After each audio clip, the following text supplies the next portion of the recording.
Messire Weiss nous les dit. Pour les nobles barons qu'il eut, dont chacun croyait être le meilleur et dont aucun ne voulait être le pire, le roi Arthur créa la table ronde sur laquelle les Bretons ont écrit tant de récits. Ceux qui servaient à la cour d'Arthur y venaient de tous les pays, qui par amour de sa largesse, qui par amour de sa prouesse. Ici, il n'y avait ni premier ni dernier. Ici, aucun ne pouvait se vanter d'occuper une place plus honorable que son voisin.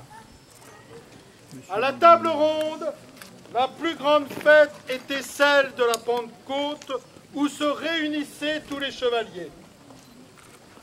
Seule l'urgence d'une quête ou un emprisonnement pouvait les retenir loin du roi ce jour-là. Ils se présentaient au roi et comptaient leurs exploits, et attendaient que l'occasion leur soit donnée de repartir apporter la paix et la justice jusqu'aux confins du royaume et au-delà, pour aider les plus faibles et jeter à bas les forces du mal.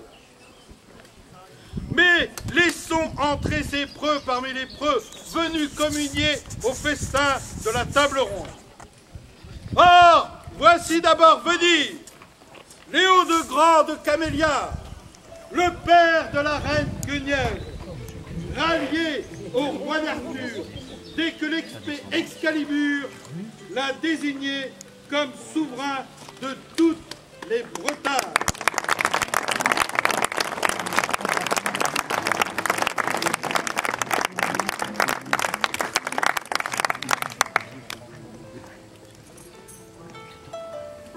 Avec Léo de Grand, ce noble seigneur est le doyen de cette belle compagnie, et il est mon père, tout autant que le père adoptif de notre roi.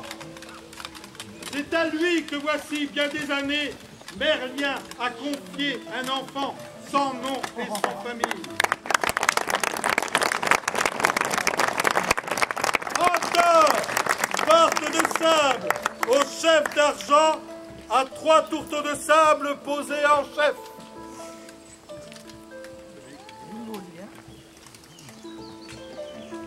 Neveu du roi Arthur, cousin de Gauvin, Yvain est l'un des plus anciens compagnons du roi, présent depuis la conquête du pouvoir jusqu'à la veille de la dernière bataille. C'est lui qui est chargé d'accueillir les jeunes chevaliers désireux de faire partie du noble compagnonnage de la table ronde.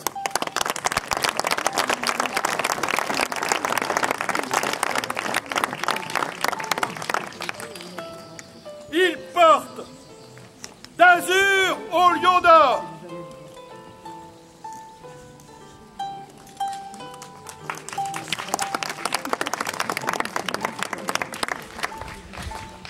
Gauvin, fils du roi Lot d'Orcanie, et d'Anna, la sœur aimée du roi, le plus âgé des neveux d'Arthur, le plus proche du roi, presque son frère.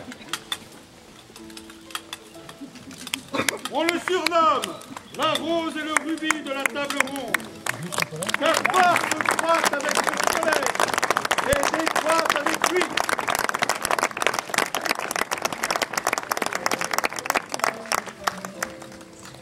Il est avec Perceval l'un des premiers quêteurs du Graal. Il porte, écuyer, viens faire voir le blason. Il porte de courte à l'aigle bicéphale d'or, becqué et membré d'azur. Bravo.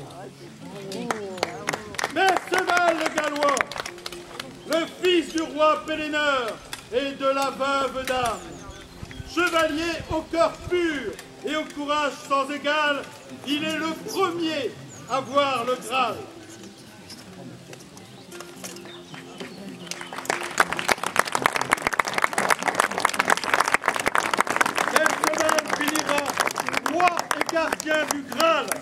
dans le château de Corbénic. À ses côtés régnera la belle Blanchefleur, la première damoiselle qu'il a aimée, perdue, reconquise, perdue encore, mais jamais oubliée. Il porte de gueules semées de croisettes d'or.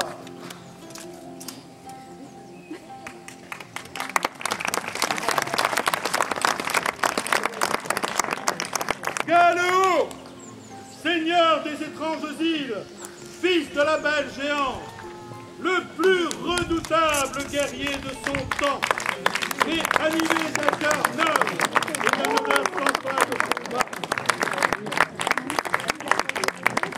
Avec ses alliés barbares, il fut sur le point d'anéantir le royaume d'Arthur. Aujourd'hui, il porte en lieu et place de ses armes habituelles l'épée du roi Excalibur.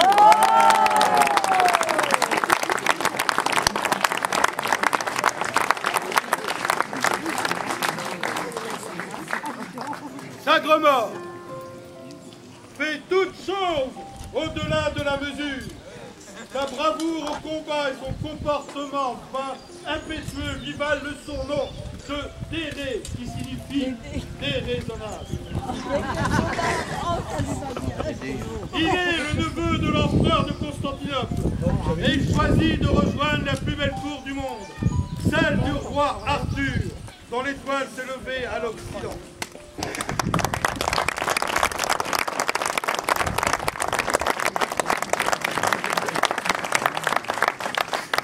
Il était très apprécié de tous, particulièrement des dames, pour ses élégantes manières.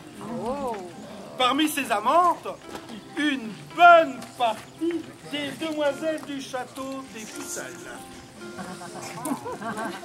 Il porte deux gueules à 2 étoiles d'or au franc-quartier d'argent chargées d'une étoile de sable. Tristan,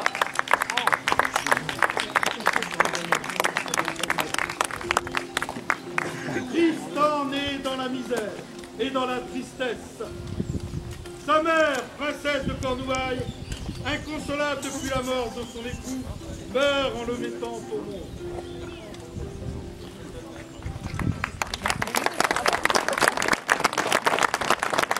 Il ramène à Naples la belle aux cheveux d'or, Iseult d'Irlande, que le roi veut pour épouse.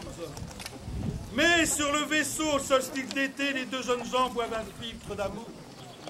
Commence pour eux une passion sans pareille, qui les conduira jusqu'à la mort. Tristan amène au cœur du Moyen-Âge le souffle des héros de l'ancienne Irlande. Sa devise est « C'est pour Iseult ». Il porte de Sinople au lion d'or, armé et l'empassé de gueules.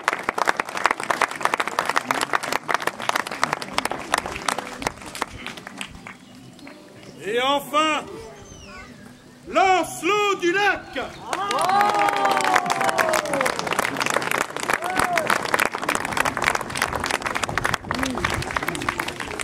Il n'est encore qu'un enfant son lorsque la dame du lac l'enlève pour l'élever en forêt de Grand-Seigneur dans le château de cristal, caché aujourd'hui encore ici, dans les eaux de Compère. Et il est dit que seul un cœur pur peut l'apercevoir.